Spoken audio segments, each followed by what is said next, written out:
రియల్గా జరిగిన సంఘటన నమ్మరు. కొంతమంది ఏడిశారు. వాళ్ళు నమ్మకపోతే నాకేందంట, నమ్మినా నమ్మకపోయినా నాకు అనవసరం. ఇప్పుడు నేను కొన్ని చూశాను, నా కన్నులారా కొన్ని నేను చూశాను.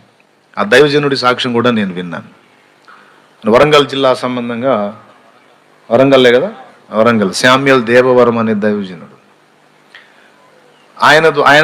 ఆయనకే ఒక వైద్యురాలికి చెప్పిస్తే ఆమె వినకపోతే పెరుగులో పాము పడి చనిపోయిందని చాలాసార్లు మీకు అందించాను నేను.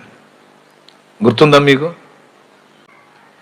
ఈయన ఇమ్మానియల్ గారని అదొక స్టోరీ ఉంది, ఆలీ స్టోరీ. అది చెప్పే ఒకసారి అస్సలు కదల్లా. అదైతే పిల్లలు సపోర్ట్ చేసిన బాధారు వాళ్ళని, అంత టెన్షన్ ఫీల్ అయ్యారనమాట. పిల్లరా సైకిల్ మీద వెళ్ళాలి అక్కడికి, ఆ ఊరు వెళ్ళాలా. 3 కిలోమీటర్లు 4 కిలోమీటర్లో ఉంటుంది.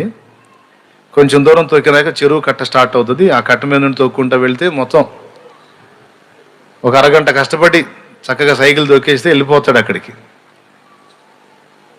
లేదు ఒక 20 నిమిషాలు బాగా వేగంగా దొక్కితే, సైకిల్ కాబట్టి 4 కిలోమీటర్ల దగ్గర ఉంటుందంట.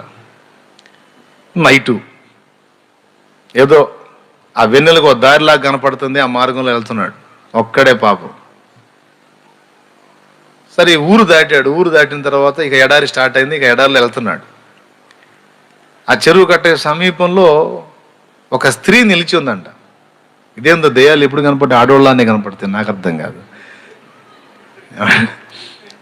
మూవీస్లో కూడా చూడండి మీరు, లేడీస్ని చూపిస్తారు, దెయ్యాలు చూపిస్తారు.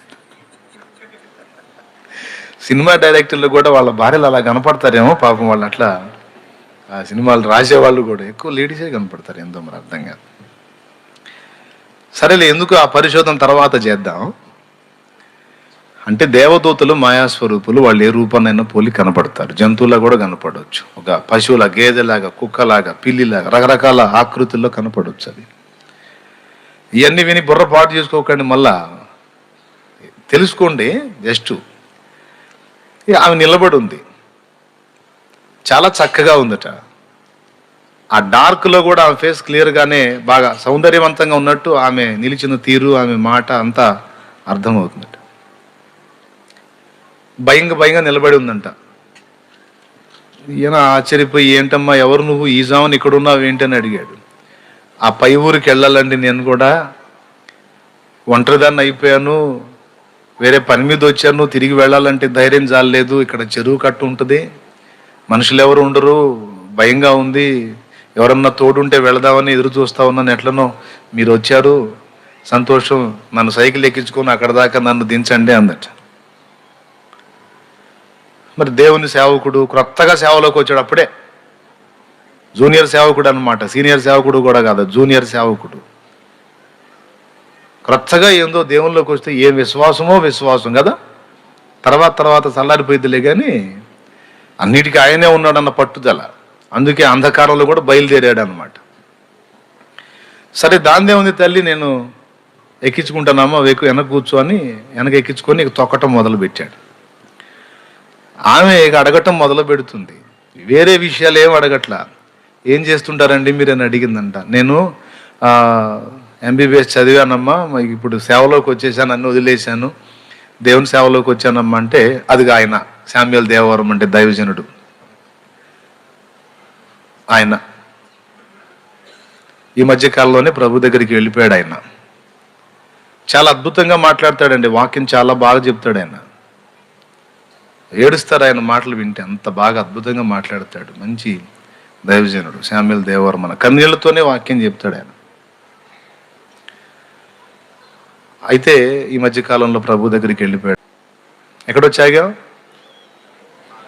సైకిల్ ఎక్కించుకున్నాడు, సైకిల్ తొక్కుతున్నాడు, ముందుకు వెళ్తుంది. దేవుని సేవకులా మీరు? అవునమ్మా, దేవుని సేవ చేస్తున్నాను నేను. మంచిది, మీరు బైబిల్ బాగా చదువుతారా అందట. ఏదోనమ్మా, ఈ మధ్య కాలంలోనేగా కాస్త చదువుతున్నానమ్మా, పర్వాలేదు బాగానే, అంటే కొన్నిసార్లు చదివాను అన్నాడట. ఏం లేదండి, బైబిల్లో నాకు కొన్ని సందేహాలు ఉన్నాయి, మీరు చెప్తారా అని అడిగి. చెప్పమ్మా, దాన్నే ఉంది, దేవుడు నాకు జ్ఞానం ఇస్తే చెప్తాను అన్నాడు. ఇక బైబిల్ ఆది కాండంలో నుంచి ప్రశ్నలు అడుగుతూ మొదలుపెట్టింది.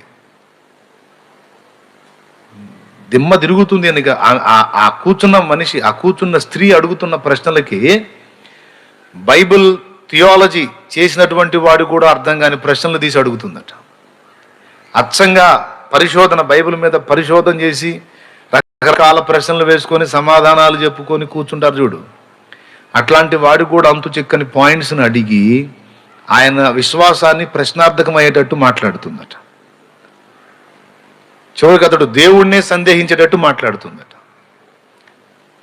అమ్మ, నువ్వు బాగా బైబిల్ చదివినట్టున్నావంటే, నాదేం చదువులేండి, ఏదో తెలిసి తెలియని జ్ఞానంతో అడుగుతున్నాను అంటుందంట. సైకిల్ దొక్కుతానే ఉన్నాడు, బండి పోతానే ఉంది,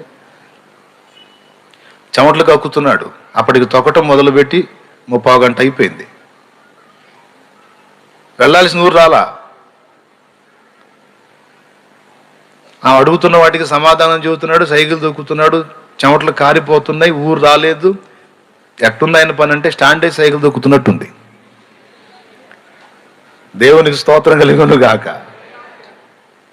స్టాండ్ వేసి సైకిల్ దొక్కితే ఎంత దొక్కినా అక్కడే ఉంటుంది కదా, అట్లుంది. సరే, అడుగుతున్నది, చెబుతున్నాడు, ఏదో తిప్పలు పడి మొత్తానికి రాజీ పడుతుంది. అట్లనా, సరే, ఈ పాయింట్ సంగతి ఏంటి? మొత్తం బైబిల్లోంచి తీసి అడుగుతుంది. వేరే టాపిక్ ఏం లేదు వాళ్ళ మధ్య, బైబిల్ వాక్య సంబంధమైన సంభాషణ. అలా మాట్లాడి చివరికి 30 గంట అయిపోయింది. వాస్తవంగా గట్టిగా దొక్కితే 20 నిమిషాల్లో వచ్చేది, 45 నిమిషాలు దొక్కిందా ఆ ఊరు రాటల్లా. పోనీ తొక్కటం తక్కువ దొక్కుతున్నాడా, బాగా కష్టపడి తొక్కుతున్నాడు సైకిల్. డౌట్ వచ్చింది. వయసు చూస్తే చాలా చిన్నది లాగుంది. ప్రశ్నలేమో తలబండిన వాళ్ళకి సంబంధించిన ప్రశ్నలు అడుగుతుంది. అది సరే, ఏమో మాట్లాడుతుంటే నాకు దేవుని మీదే సందేహం వచ్చేటట్టు మాట్లాడుతుంది. సరే, అది పక్కన పెట్టు. ఇప్పటికి నేను తొక్కటం మొదలుపెట్టి దాదాపు గంట దాకా అవుతున్నట్టుంది. ఇంతగా ఊరు రావట్లేదు, అసలు నేను ఎక్కడున్నాను, ఎక్కడ దొక్కుతున్నాను ఏంటని డౌట్ వచ్చింది. సరే, ఇంకాసేపు దొక్కాడంట. ఇక నన్ను వచ్చిద్దేమో అని. రావట్లా, ఆయన వెళ్ళాల్సిన ఊరు రావట్లా, ఆ చెరువు కట్ట మీద దొక్కుతున్నాడు. చివరికి ఇక కన్ఫామ్ చేసుకున్నాడు, ఏదో ఈ రోజంతా దొక్కిన వచ్చేటట్లేదు ఈ ఊరు. ఉండే కొంది వెనుకున్న వ్యక్తి బరువు అయిపోతా ఉంది, తనకి భారం అయిపోతా ఉంది, తొక్కలేకపోతున్నాడు. ఒక పక్క ప్రశ్నలకు ఆలోచించి ఆన్సర్ చేయాలి, ఒక పక్క ఆ బరువును తొక్కాలి, ఒక పక్క ఎంత దొక్కినా ఊరు రావట్లేదు.